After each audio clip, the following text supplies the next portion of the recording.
So welcome guys to another session on the book Adult Children of Emotionally Immature Parents. Today we are on session 5 out of 6 sessions, so this is the second last. And today we are going to be talking about how it feels like to live free of roles and free of all these chains that are like keeping us from being ourselves. And we are also going to look at some of the family patterns that may be holding us back. Okay, so I invite you to take a couple of deep breaths and transition into the session.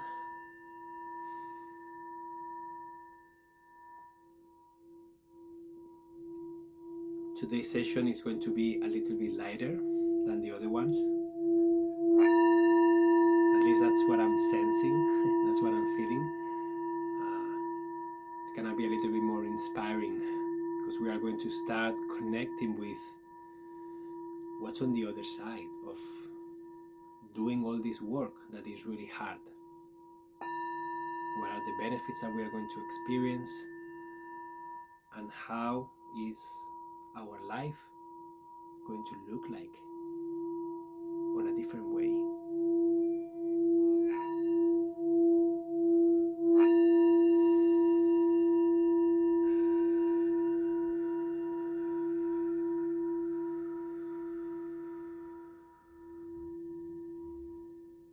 Thank you so much for doing this exercise with me.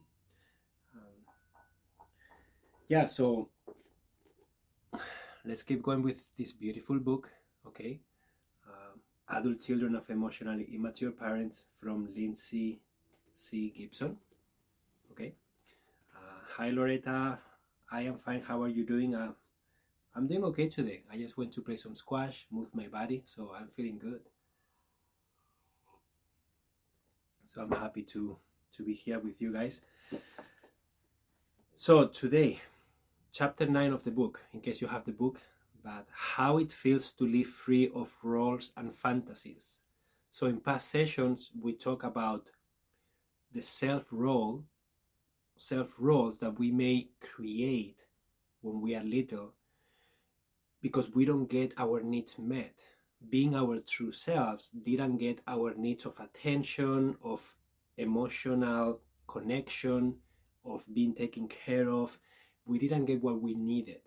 But we found that creating a different persona, that the book calls it the self-role, that adjusted to whatever dynamics were happening in the family, you will be able to get some of it somehow. So you created this self-role, and also you create a healing fantasy, that the healing fantasy is basically creating a fantasy in your mind of how things are going to change in the future and how your parents are going to be able to give you what you needed. And we carry these fantasies and this self-role throughout our adulthood. Unless we do work, unless we identify them, unless we do what we are doing in these sessions, becoming aware, noticing, being curious, questioning, and then doing the work of, is this really true? How can I move forward in a different way? How can I use the strategies that we learned in the last session on how to change the interactions that we have with emotionally immature parents and emotionally immature people in general? How can we change the dynamics? How can we become the observer and observe the dynamic from the outside without getting reeled into it, okay? Without getting involved emotionally in the dynamic. So before we dive into how it feels like to live free of these roles and fantasies, let's look at some of the family patterns that may be holding us back when we are doing this, okay? So one of these patterns is discouragement of individuality. So individuality, it is discouraged. Emotionally immature parents don't like individuality. It's too risky, it's too unpredictable, it's too uncomfortable. So it is not encouraged. Okay, so that is one family pattern that I invite you to really look at it. Is this true? Did you spend your early years tiptoeing around the anxieties of an emotionally phobic person? Uh, so your individuality, according to the book, is seen like a threat to emotionally insecure and immature parents because it stirs up fears about possible rejection or abandonment. So there is a lot that can happen when you become individual, okay? And that is not something that they want, because unconsciously, all of these things are always unconsciously, okay?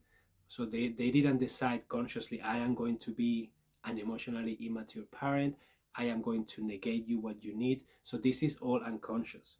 But basically, that is one pattern, one family pattern that many were growing up in, okay? And it's very important to become aware of it, okay? Um,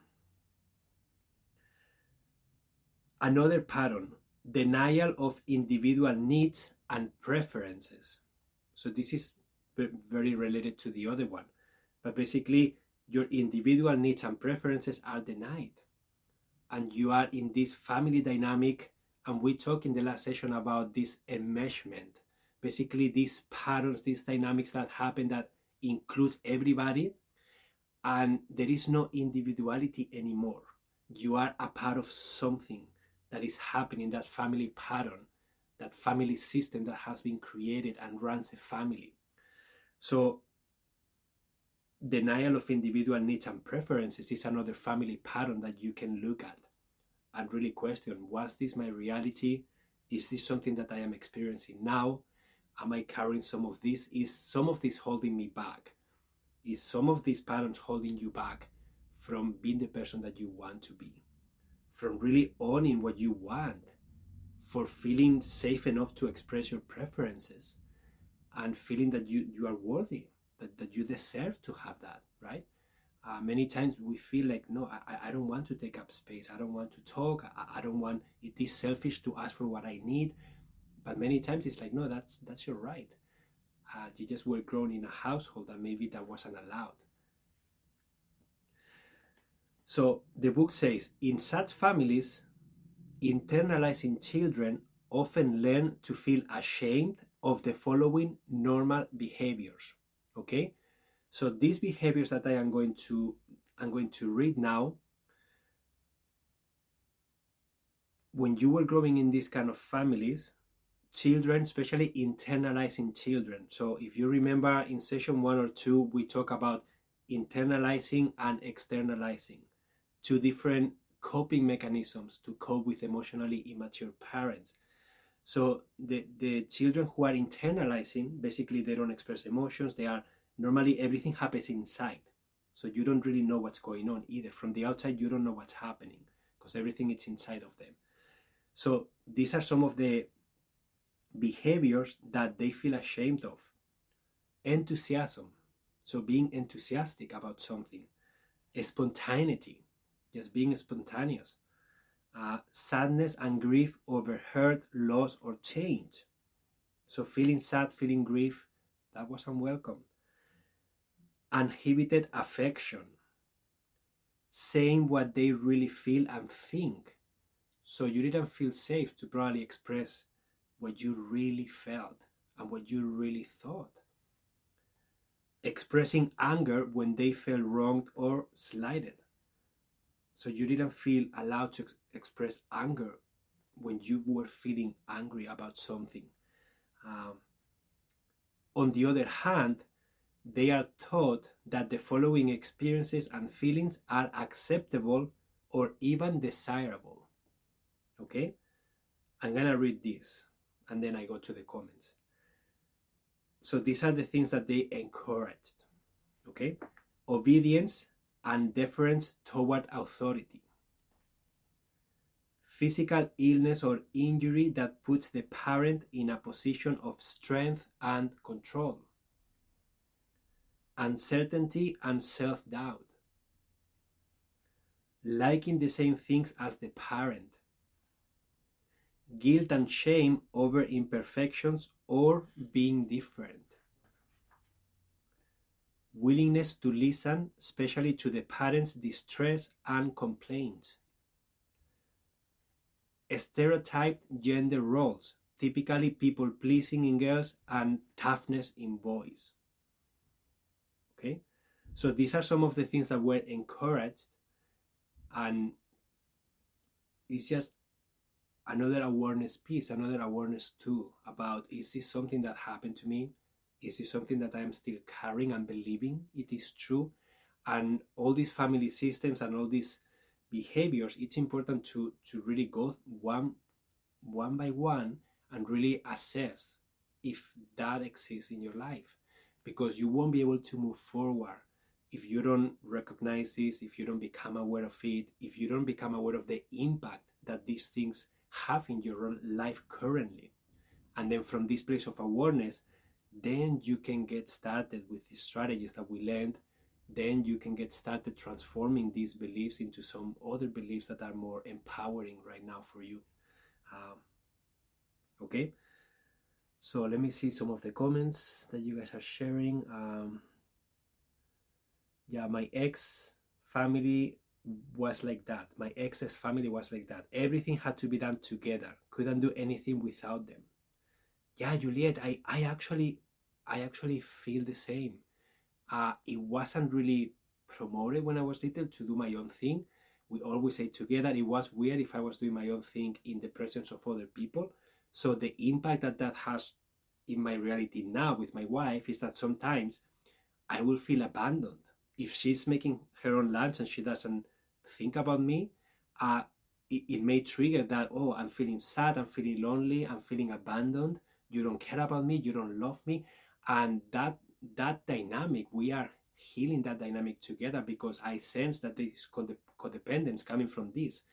And now we are actually trying our best to many times make lunch separately, eat separately. Of course we eat together sometimes, and we are working on, I don't want to need you for anything.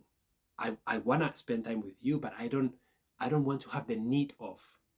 It's very different to have lunch together because we want to, than to need to have lunch together.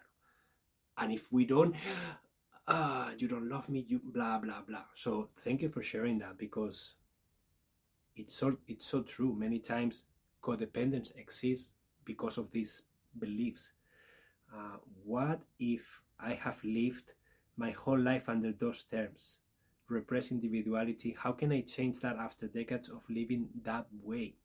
Rachel, that is a great question. How can you change something that has happened for so many years? First of all, Rachel, becoming aware of it. Okay, you become aware of it, you question it, and then you make a decision. Is this something that you want to work through? Is this something that you would like to change? And it is your choice, okay? So you don't have to do anything that you don't want to.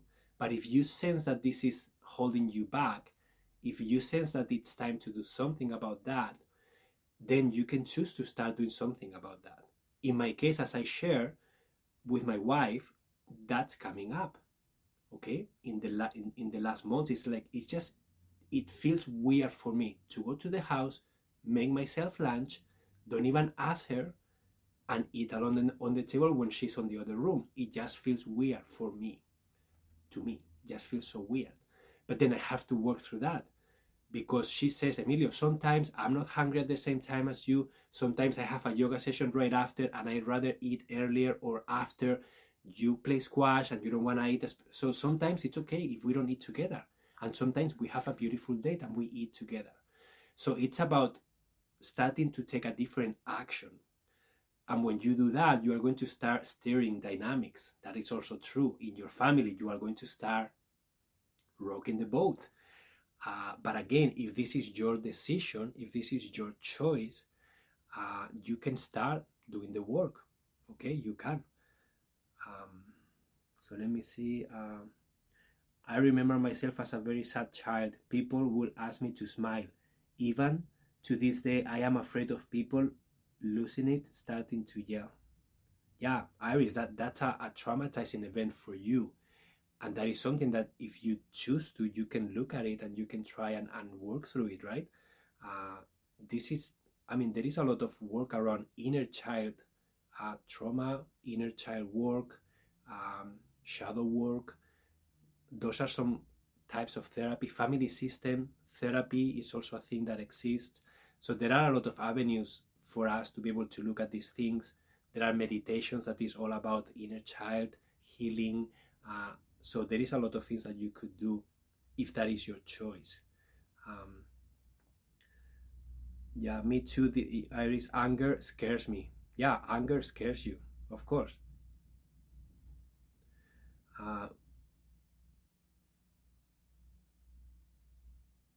Yeah, conflict avoidance can be a result. Yeah, growing up, if my parents wanted to visit family friends and I wanted to stay home by myself, I was in high school, they wouldn't allow it. When I ask, because we are a family and families show up together. Yeah, so there is a lot of expectations, and sometimes it's difficult to promote that individuality, right?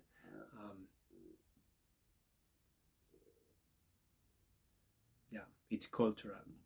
Sounds like a delicate process to disconnect from expectations of togetherness. Yeah, this is work that you have to do also with the other person, right? You have to really be clear about what you are doing, and that's why I'm really clear with and with Samantha. Like, we are working towards healing any codependence tendency that we notice, and that starts with any little expectation that we may have from each other. We question it. Why do I have to have lunch with you today? Like, I mean, if you are doing your own thing and I'm doing my own thing, why can't we have lunch separately? What's wrong with that? Sometimes I enjoy having lunch while I'm listening to something, while I'm watching a video, and I am in my own bubble, and there is nothing wrong about that. Sometimes we have lunch together, but we are doing our own thing. And sometimes people are, well, that's weird. It's like, well, it's intention. We check in with each other and we decide what we want to do, what the moment feels like for us. So it can be weird, absolutely. It can be very weird, but it is not impossible. And again, this is always a personal choice, okay? You don't have to do anything that you don't want to. But hopefully, this awareness will help you really question things and understand where you are standing. Another thing that the book talks about before we go into the benefits, it's adhering to an internalized parental voice. So the book talks about the inner critic voice that you may have in your head, and it says that it occurs through a process I call parent voice internalization. As children, we absorb our parents' opinions and beliefs in the form of an inner voice that keeps up an ongoing commentary that appears to be coming from inside of us.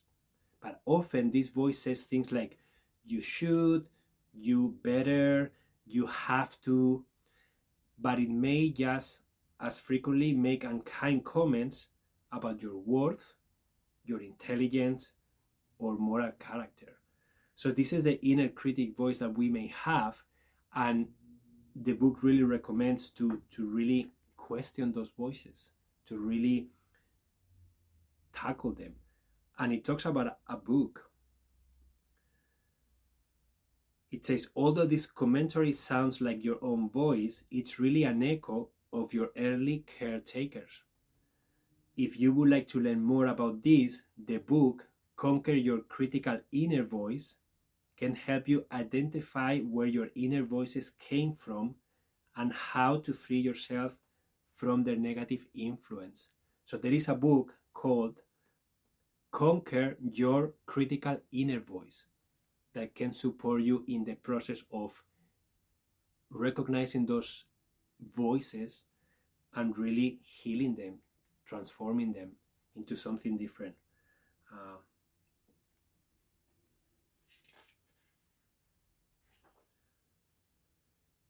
So these are some of the things, some of the family patterns, and some of the things that may hold us back when we are going through this process. And now we're going to dive into the freedom of doing this work and what can be happening to us if we keep doing this work. So let me say,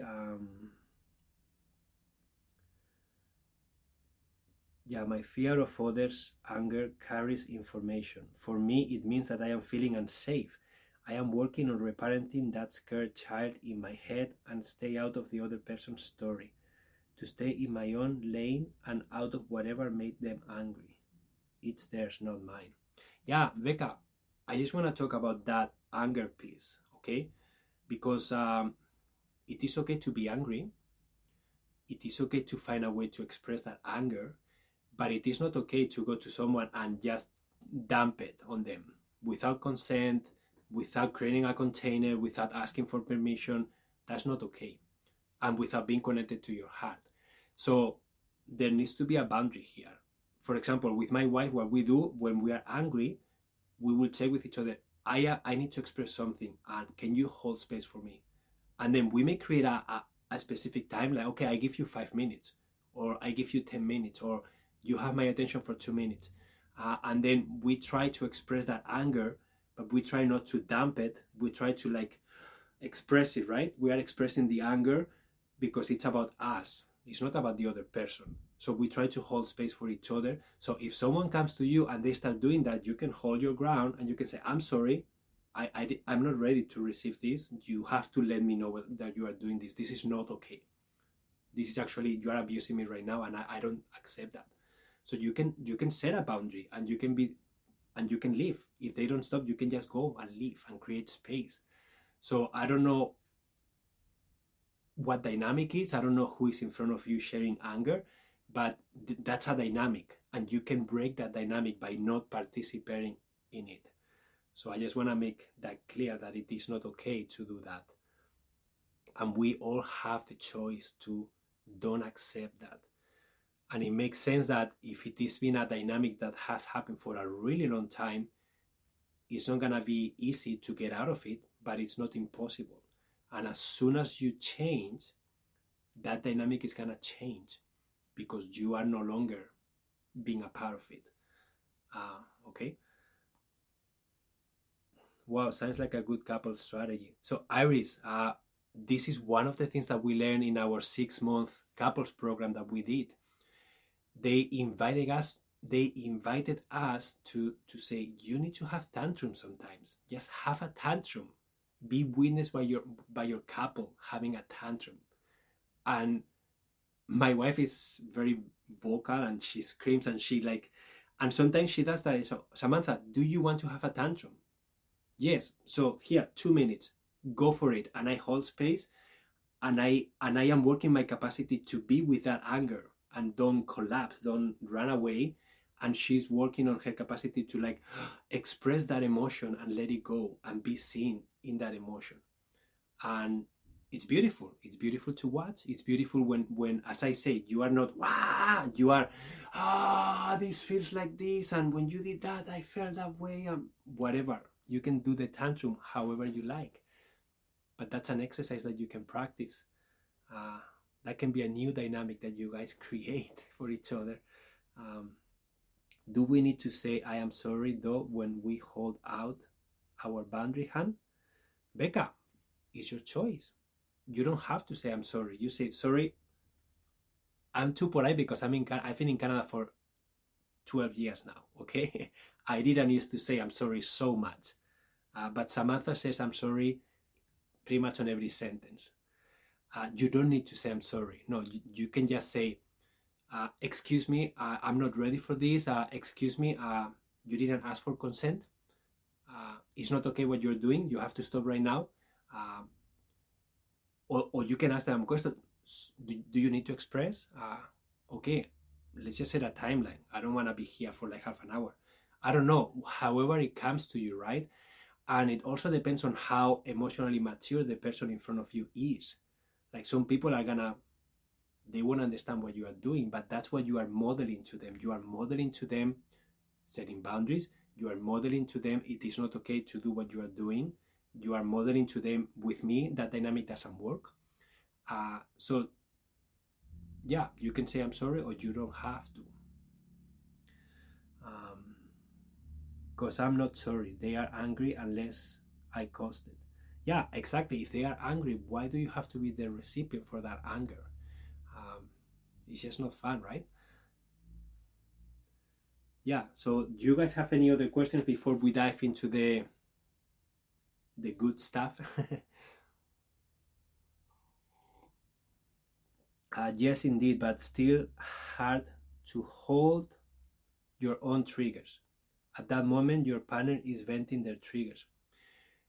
Uh, Veronica, it makes sense, and it just takes practice.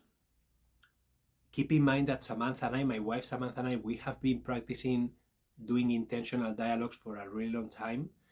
So we have practiced a lot, and at the beginning it was very ugly.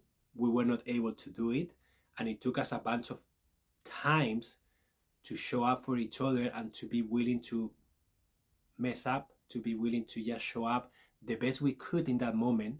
And by practicing and practicing and practicing, it became a very healing practice for us. So once we can hold space and listen to each other's, they are sharing it with respect, and we are receiving it also without having to take it personally. We don't have to fix, we don't have to interrupt, we are just listening, right? So it's a very clear and neat structure that we follow.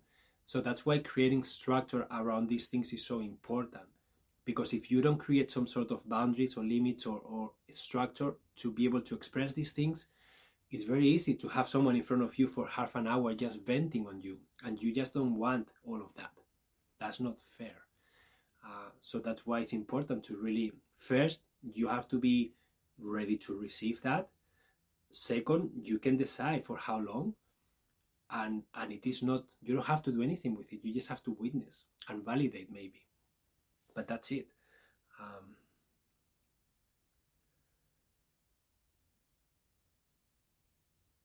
Yeah. When I notice anger in my spouse, I invite him to identify and express his emotions. I ask him, "Are you angry?" And he says, "No, I am not angry." Yeah. Of course, it's very difficult sometimes to connect with what's underneath the anger. Okay. And sometimes it may take a little bit of work, inner work, to really recognize, wow, I am angry because this happened and this trigger happened to me, and that's a pattern of mine, and so you have to become self-aware. You have to be willing to do this work. You have to be willing to have a notebook where you are going to write down the triggers that you notice and how you react, and then you are going to use an executive functioning skill that is called metacognition to become an observer of yourself and to decide something different in a future occasion. Okay, so for example, in my own life, I have a trigger when my daughter is eating and she's making a mess with food. I notice my nervous system gets like this, and I just can't stand it. So I notice the trigger. The trigger is making a mess, and that triggers me into becoming controlling. I want to do something about it. I need to reach out. I need to say something. I just can't be. So my work is, next time that happens, first I have to become aware. Emilio, there is mess happening. Emilio, your nervous system is collapsing. You are getting tense. You are breathing differently. You are getting angry. You want to do something about it. And I have to change how I react to it. And that takes practice, practice, practice. And I will go to my wife and say, "Samantha, I feel triggered when Eva is eating and she's making a mess. I just want you to know that, because if I become this, maybe you can help me. If I don't see it, you can tell me." And then sometimes she tells me, and then okay. And sometimes I can't change it in the moment. I have to leave because I am in the dynamic and I am already too far into it, and I can't come back. I don't want to. I'm angry. I want to be angry. I want to express what I'm feeling. And sometimes I can get out of it. And the more I practice it, the more I notice, like, okay, that trigger is becoming less and less and less controlling, less and less and less intense. And then I can start making new choices. And when you do that work, you are basically creating new pathways in your brain. You are changing how you impulsively reacted for a long time into acting differently, because you are creating a pause. You are using your metacognition executive functioning skill to create a pause between the trigger and the action. Okay? Normally, when you are acting impulsively, unconsciously, there is a trigger, there is an action. It's automatic. When you start bringing presence and willingness and curiosity to that, you're going to start noticing, I'm feeling triggered, I'm feeling triggered, I'm feeling triggered. Don't go to do what you always do. I'm feeling triggered, breathe through it. Okay, what do you want to do with it? Okay, now I'm going to do this. Boom. So you create a pause, and that allows you to do something different. So that technique is mindfulness, is breathing, is being present, and you can cultivate that with meditation, with self-care, with many practices, yoga, martial arts, whatever it's for you. Maybe for you is cooking, whatever that is for you, you cultivate that emotional self-regulation capacity, that metacognition capacity, that impulse control capacity, and then you start behaving differently, and you will become a different person. And when you become a different person, the dynamics around you are going to change. At least the ones you are involved in, they will just change because you are no longer participating the same way. So I hope that makes sense. But what if your reaction to the mess is for you to teach her to eat better at the table, or sometimes like that? Yeah, and that's totally valid, Juliet. And we try to teach her, Eva, you have to please try to do this. But you can do that with an open heart. You can say, Eva, it's okay to make a mess. Next time, maybe we can try this. Now, would you like to help me clean it up, please? You can be acting with an open heart, and you can teach her from that place. And making a mess is not a big deal. I'm not just pointing what she's doing wrong. I'm also telling her, wow, Eva, it's amazing that you are eating by yourself. It's amazing that you are using a fork. I really like that you are using a napkin to clean your mouth. It's really nice that you are eating at the table with us. And maybe you can try and eat closer to the bowl, or maybe we can try to do something different so that the food doesn't fall on the table or on the ground. So if it's like that, it's fine. But my tendency is like, Eva, what are you doing? Eva, use the napkin. Eva, no. And I grab her hand and I get like that. That's not okay. That is not teaching her with an open heart. That is me being triggered. That is me going into a dynamic that most likely comes from me being little, sitting at the table and hearing my parents, especially my dad, Emilio, put your sleeves up. Emilio, you eat with both hands on the table. Emilio, what are you doing? Stay on the table. So there were so many rules, and maybe it comes from there. I don't know. The only thing I know is that I get triggered. That is a trigger for me. So that is just an example of something that you could try to create the pause, to observe, to cultivate your self-regulation, and to really notice what's happening.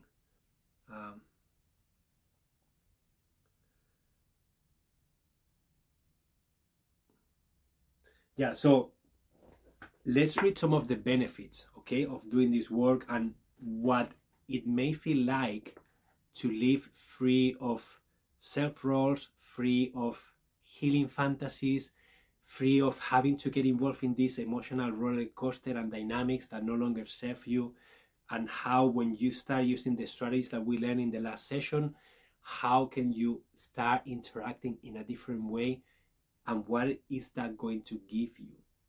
Okay, so are you guys ready to read the main benefits of becoming detached from emotionally immature parents?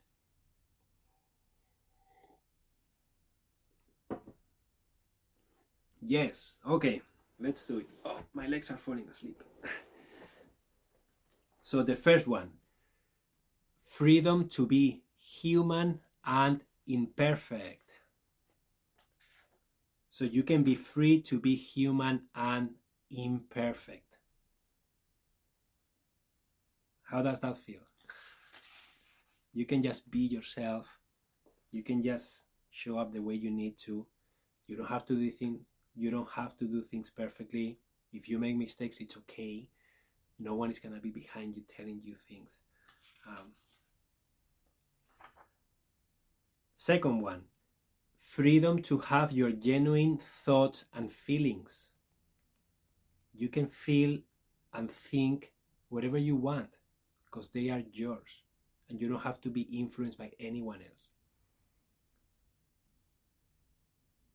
So freedom to have your genuine thoughts and feelings expressed.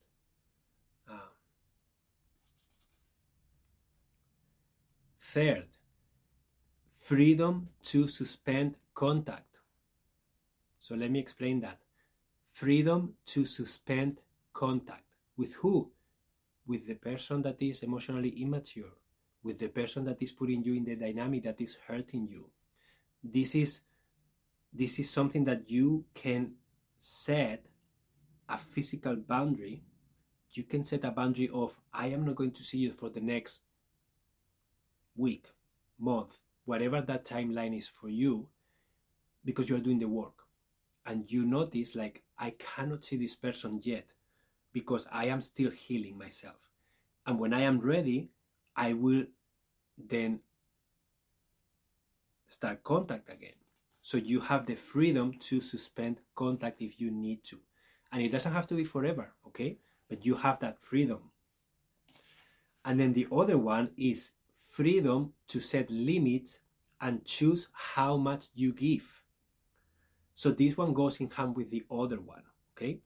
So if you notice that you can manage specific things with your parents, but you know the limit, so you have the freedom to set limits and to choose how much are you going to give, okay? So you can go to the other one that you suspend contact altogether because that's what you need for a specific amount of time, or you can set limits if you feel comfortable with them. So let me share you an example. For the last 10 years, since I moved to Canada, every year we go to visit my parents in Spain. So we tried several strategies of how can we spend time with them without feeling burned out. And we knew that because we tried it, we cannot stay with them. It's just not healthy. We just don't choose that. And Samantha especially says, I just can't be there, especially because of your dad and your sister. But especially your dad. He has his routine, he has the TV on, he doesn't show interest. I feel like I'm tiptoeing around him. I feel that I'm wrong. I have to do things a specific way. Everything is how he wants it to be. And it makes sense. So we had to set limits. And it was, for me, it was heartbreaking to tell my parents, we're coming to Spain, we are not staying with you. And they were, what do you mean? Sorry, we are not staying with you. And I had to explain why. And it was really hard, especially my mom. She was like, but why don't you stay here? Why don't you stay here so that I can be with Eva and I can, because it just doesn't work. We need our independence. So that is a healthy limit for us. So how much do we see them? To be honest, Samantha set limits. Say, I don't want to go into your parents' house. I'd rather meet them outside of the house. Because when I go into the house, I get sucked into your dad's dynamic. And I don't want to be there. It's not healthy. That's not what I want. And I get it. I understand why. So that's just one example. You can choose, Mira, I'm going to see you 2 hours a week. Or I'm going to come for dinner for an hour. And then I'm going to go. Or I'm going to come and see you every day for 20 minutes, 1 hour, whatever. And then as things evolve, if the dynamics keep improving and you do the work and you don't get involved and it's not emotionally taxing for you and you make progress and you see willingness from your parents to also do their part, or at least they respect what you are doing, then you can increase that, of course. So this is all your judgment. But that's a beautiful strategy. You have the freedom to set any limits that you need. And hopefully they will be accepted. But if they are not, you are still free to do that. You don't need their approval. You don't need their validation. Okay? That takes courage and a lot of letting go. Veronica, it did. But something I did when we were in Spain for the whole year is like I went on a vacation to my parents' house. And I told Samantha, like, I feel like I am going to go for a vacation with Eva, just Eva and me, to my parents' home. Why? Because I felt I can handle 1 week. I will enjoy sleeping there. I will enjoy seeing my daughter, engaging and interacting with my parents, having breakfast, having dinner, going to bed together, just having a routine of a whole week. And I did enjoy it. Could I do it for longer? No. Was it for me 100% enjoyable? No. But I did enjoy the connection. I did enjoy being there and eating together and waking up together and having breakfast together. It was more quality time. And Eva loved it. Eva had a good time. And then Samantha got a break also because she was doing her own thing. She had the apartment for herself. And then she got some space. So again, you can choose whatever feels good to you, and you can always set limits. You can always change your mind. Like if I were to be there for the second day of that week and I noticed that my mental health was suffering, I will just leave. And I will be honest with my parents. I just can't handle this anymore. This wasn't a good idea. I'm sorry. Bye. See you tomorrow. But it wasn't like that. I could manage it. Okay? So that is one example of how it can look like. Another benefit, freedom to have self-compassion. So you can take care of yourself, you can discover what that looks like for you, and you can start modeling that to the people that maybe don't believe in that. And yeah, knowing your own feelings and having sympathy for yourself are two basic building blocks of strong individuality. Only if you have self-compassion will you know when to set limits or stop giving excessively. Extending compassion to yourself can be so healing, yet it can also feel quite unnatural at first. One woman described it this way: I looked back on that little girl I was and saw that she went through a lot. For the first time, I felt bad for myself. It was like exhaling after discovering that I had been holding my breath for a long, long time. So many times we believe that being self-compassionate is selfish. We believe that practicing self-care and taking care of ourselves, it's weird, it's unnatural. We should be always giving to others. Why are we alone? So discovering what that is for you and creating boundaries that support you and doing activities that energize you is something that you are free to do. Okay?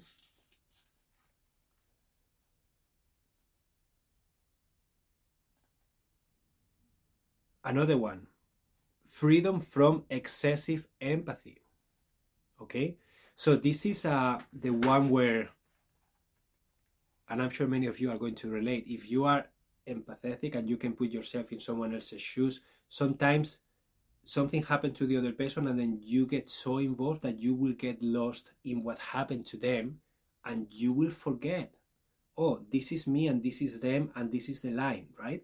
And I can choose to be as empathetic as I want, but I don't have to get lost in there with them.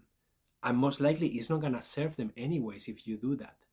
So freedom from deciding how much empathy you give, how much empathy you get into, and don't get lost in others' stories, in others' situations, in others' emotions. Because if that's what your tendency and you do that with everybody, you are gonna be completely drained and you will forget about yourself and what you need. And this is not being selfish. This is the freedom to know where your line is. You need to discover that. Okay? So it says, internalizers are so emotionally sensitive that they can go overboard in feeling empathy for other people's problems or what they imagine other people's suffering to be. Sometimes they end up feeling worse about another person's situation than the other person does. With healthy empathy, on the other hand, you can have compassion without losing awareness of your own limits. Okay, so very important, right? I'm not saying don't be compassionate, I'm not saying don't be empathetic, but don't get lost in it either. So find your line, find how much can I give here, how much can I feel here, and when it starts to become detrimental for myself. um,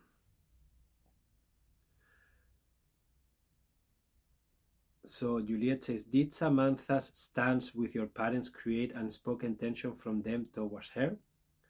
So Juliet, most likely, but you know what? We did circles. I facilitated circles where I open up and I created a space where I invited them and say, I would like to have a circle. And a circle is basically took them to nature. We sat on a beautiful picnic table under trees, and I had my Tibetan singing bowls. I had some candles, and I had a speaking totem, so an object that you can grab. And then when you have that object, you are the only person speaking and sharing. And I did one circle, and it was amazing to really hear what everybody had to say. And we also had courageous conversations, especially with my mom. My dad is not very expressive in that way. He normally is an internalizer, and he will keep everything to himself. So it's very difficult to even know what he's feeling, what's going on, what do you want, how do you feel. He won't express a lot. But my mom, she will just cry, or she will express what is, and she's willing to go there. So we never like we always share what we were doing and the reasons why. We always share openly. We don't come to the house because that every time you come here, Samantha doesn't understand Spanish really well. She comes here, we come for a visit, and it feels that you don't care. You sit on your chair, you put the TV on, you don't turn it off, you don't come with us to see us, you don't ask any questions, you don't play with Eva. It feels that we are a burden to you. That's how it feels like. And I understand that this is your house. I understand that this is what you enjoy doing. But if you don't want to see us, then we are not gonna come here. It feels like that. It feels like you don't care about us. You don't want us here. You're gonna do your own thing. And sometimes we have lunch together, and he finishes lunch and then he gets up and he leaves. And it's like, but what about the sobremesa? Sobremesa is when you stay after, you have a coffee, sometimes you play a game, sometimes you talk, you ask questions, and you have nice conversations. I don't need to do any of that. And then he leaves. So it's like, okay, so if that's what happens here, so we don't need to come. We will see you outside of the house because it's more fun, because you don't have access to the TV, you don't have your chair, you are not the king of the house. You are there with us, and it's more enjoyable. And he engages more because he's out of his environment. So that's why we decided to, let's go for lunch to this restaurant, let's go for a hike to this place, or let's go to visit this town, or we're gonna go and visit this friend. Things like that we can do. But going to the house and hanging out for 3 or 4 hours with Samantha, no. At the beginning it's rough, at the beginning it's difficult, but it is what it is. And that is the truth of Samantha's heart, and I totally accept it because I understand and I get it. And yeah, that's what we did. Family members don't understand sometimes, but it's like, ask any questions you want. What do you need to know? There is nothing to hide here. You don't understand why we don't stay there? We don't stay there for this, and for this reason. And it doesn't have to make sense to you. It makes sense to us. And we tried. It's not that we didn't try. We did try many times to stay there. It just wasn't healthy. Emilio, that's amazing that you chose to step up and draw those boundaries. Well, it was Samantha mostly who did it, and then I followed suit. And then she's teaching me how to do that, and she also is teaching me, like, guys, this work, I did a lot of this stuff before reading the book intuitively, because I remember breaking dynamics, I remember changing the way I was showing up, setting boundaries, and then Samantha was telling me, Emilio, you don't know that you have options. You forgot that you can do this. It's okay if you don't people please all the time. It's okay if you say no to this. And I was like, oh, is it okay? But it's weird, no? I mean, they are my parents. Like, but how am I gonna tell them that? So she really encouraged me to step in my power and to really question these things. And many of the things from this book, these are such beautiful strategies to do, because if I have had this knowledge before, it would have been a way easier ride, honestly. And I will probably share this book with them in Spanish. And I want you to read this book, and I want you to, let's discuss chapter by chapter, especially with my mom. My mom will be open to doing that. My dad probably will say, that's a silly thing. But yeah, Emilio, did you resist following suit? How long, weeks, months, years did you resist? Susan, 1 year. I think the first year we went back, and then we stayed with them, and then it just didn't work out. And then the second year we stayed with friends, and that didn't work out either, because we were arriving to their house really late, and we were tired, and we just wanted to rest, and then they wanted to engage with us, and then we had to be there present, and we didn't have space to just be. So from that time on, we always rented an Airbnb, or we always rented a place for us. It's way more expensive, but that's what we do when we go. Okay? So another one, freedom to take action on your own behalf. So freedom to do what you feel, to take action on your own behalf without having someone controlling you, someone telling you what to do, someone influencing what you want to do. So you have space and you have the freedom to decide, I want to do this, or I want to do that. Freedom to express yourself. Freedom to express the truth of your heart in the moment. And it doesn't mean that it's going to be the truth of your heart forever. But in that moment, you are feeling something, you are allowed to share it. And that can change.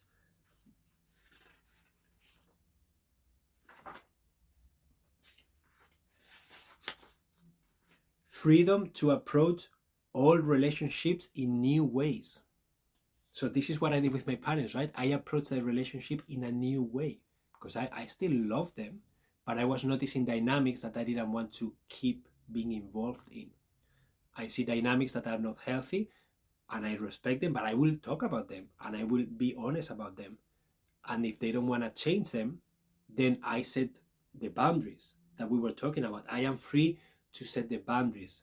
I am free to decide what I want to give and what I don't want to give. So freedom to approach old relationships in new ways. You do have that. And the sooner you change yourself, the sooner those dynamics are going to change. So you are going to rock the boat. You will. Some people are going to get upset. Yes. But I promise you, if it's your truth and you keep staying consistent and you stay with an open heart, being respectful, but being clear about your boundaries, it's either people will live forever or they will stay confused and then come back and then create a new dynamic with you. Okay? And hopefully it will be a better one. Freedom to not want anything from your parent. I repeat that one. Freedom to not want anything from your parent. Like, how would that feel to you guys? If you truly didn't need anything from your parents. Because you have the freedom of doing that. And that is, we were talking in the last session about cutting the energetic cord with your parents so that they don't influence you anymore, so that you don't feel that you are connected with them, you don't have dynamics that are hidden, you don't have that healing fantasy of something needs to happen this specific way and they will do it for me, and you're always expecting that. So what happens if you just remove all of that and then you just feel complete?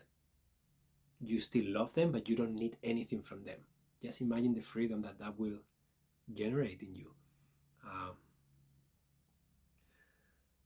Yeah, explaining why is key. You have given me ideas for next family Christmas. First, I need to articulate the reasons I'm brave enough to have the conversation. Yeah, Mary, it's very difficult to start these conversations, but the sooner you start them, the sooner things will change, right? Baby steps rather than dropping it all at once, like at holidays. Becca, it depends. It depends on the dynamic. Sometimes baby steps work. sometimes baby steps don't work. Because if there is a toxic dynamic that keeps happening, sometimes you have to really make yourself big and say, this it, that's it. There is no more. And that is not a baby step. That is a heck no. I don't accept this anymore, right? And sometimes baby steps, okay? So it depends on the specific situation, it depends on the specific dynamic, it depends on the goal that you are trying to get. And remember what we talked about the last sessions about approaching these interactions with emotionally immature parents or people, instead of expecting something emotional or getting involved in dynamics. You are not getting involved and lost in that. You are entering that with a specific goal in mind. Why are you interacting with them? What do you need or want from them? And be concrete, be specific, and then manage the interaction so that you always, like, maybe they say no, but no, I just came here because I need this information. No, but so what? And then be clear about the goal. If the goal is, I want to have a conversation about Christmas because I don't want to do gifts anymore, for example. Okay, so that is your goal, right? To have a conversation and to, maybe you are not gonna say, we are not doing gifts anymore. You say, we have been thinking and we don't believe in physical gifts anymore. So we are not going to do that anymore. And that is what so we don't expect anything from you and we are not buying things for.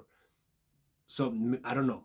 That's one idea, right? I don't know what the conversation is about, but you can think about it and then you enter that conversation with that goal in mind. Thank you so much, Maria, for your donation. I think it also depends on the culture. Like most of non-Western world is collectivist society, whereas we are in individual society. Yeah, I have family in both sides, and I see how these concepts might not always be the best, especially with elders in the Eastern culture are more accepted. It's essential to live in multi-generational homes. Yeah, absolutely, Marika. I mean, we behave the way we have learned, and we are influenced and conditioned by how we were raised. And I was raised in Spain. It's very different than in Canada. It's very different than in India. It's very different than in Peru. It's very different than in Egypt. It's just different worlds altogether. Everything.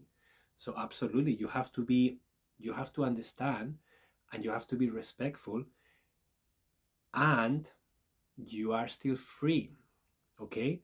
Because the culture says or the norm is blah blah blah, it doesn't mean that you have to do that. Okay, you have the freedom to decide. Are you going to rock the boat? Most likely. Are you going to make people upset? Maybe. But at the end of the day, this is your life. This is you being clear and honest with your heart, with what you want, with what's true to you. And this is about you trying to express that in the way that feels best for you. So how do you do that? It's gonna look different for each person. It's gonna look different in each culture. The way of approaching this and the strategies may be different. And at the end of the day, you have to decide, is this something I want and need? Because maybe you don't want to change anything, right? And if that's the case, then why are you trying to do it? Just forget about it. But if you truly feel the need of, this dynamic is no longer serving me, I don't like the interaction that I normally have with my mom, I don't like when my dad does that, I don't like what's happening in my brother's house. When you have a sense and you feel the need to get out of a toxic dynamic, or you are recognizing beliefs, something that is no longer serving you, then you make a conscious decision about doing something, changing. And that is your freedom to do if you want to, right? No one has to tell you what to do or how to live, hopefully. Emilio, did your parents blame and get mad at Samantha when you drew those boundaries? No. They were shocked, but they accepted them, and they say, we understand. And we told them, like, listen, we are open to have a conversation. Let's just chat about it. Ask any questions you need. Like, this is not something that we are imposing. This is something that we need. And if you want to know more about, let's just, like, here we are. Let's just have a conversation. Don't be shy. Ask what you need. And we were completely honest. And my father and my mom, they were present, and we told them exactly why we were doing that, and they know everything. And my father wasn't willing to change his behavior, and it's like, it's your home. You are welcome to do whatever you want, but we are not gonna come here to visit you for 4 hours because we don't feel comfortable. We don't feel invited. We'd rather go somewhere else, and that is our freedom to do. So yes, family culture is very different in Europe than in North America.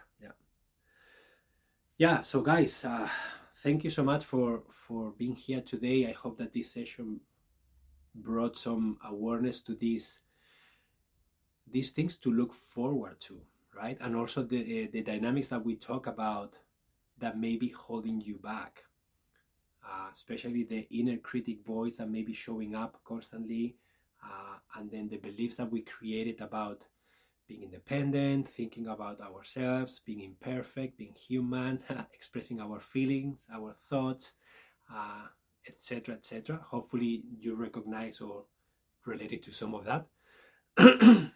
Yeah, I think not being attached to the outcome after setting boundaries is key. Yeah. Fascinating event today. Thanks, Emilio. Thank you so much, Susan. So guys, thank you so much for being here. If you enjoyed this session and you can support me with a donation, as always, please hit the donate button and support my time. This was session 5 of 6. So next session will be the last one. And we are going to be looking at how to find emotional mature people. So how do they look like? How do they act? What do they do? What are the characteristics of emotionally mature people? And that's going to give you a lot of information to be able to understand more about the person that you have in front when you are communicating. With that awareness, you're going to become aware of, oh yeah, this person it's pretty mature because they do this, they do this, they do this. So that makes me feel safer, and I can open up more to them because they will be able to receive.